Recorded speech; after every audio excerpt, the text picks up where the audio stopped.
Si është Ramazani për ty? Si e kalon këtë muaj? Je angazhuar me këngë, me angazhim apo më shumë? Është një muaj që është një ndjenjë shumë e veçantë. Në fakt, gjithë ato që agjerojnë besoj që e din, e bëjmë shumë kënaqësi edhe nuk është të vështirë, sidomos i vjet që është orari edhe shumë i shkurtër, pavarësisht disa obligimeve të mia që unë nuk i kam të shumta në Ramazan zakonisht. Edhe por nuk më pengojnë as pak. Habitën njerëzit, sepse njerëzit mendojnë që estrada, këngëtarët nuk e agjerojnë Ramazanin. Jo, nuk besoj, ka shumë artistë që mbajnë Ramazan, kështu që tani vetëm është e ditur që ne mbajmë Ramazan, shumica e estradës.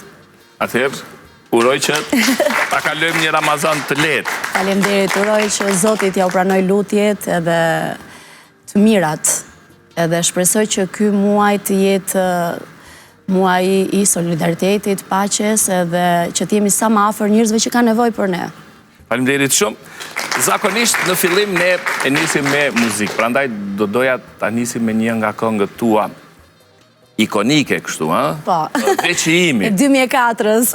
Veçimi, 22 vjet pas. Nostalgji e madhe kjo. Nostalgji ta sillni në live. Patjetër, me kënaqësi.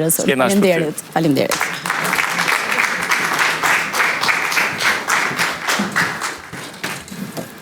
Faleminderit, maestro.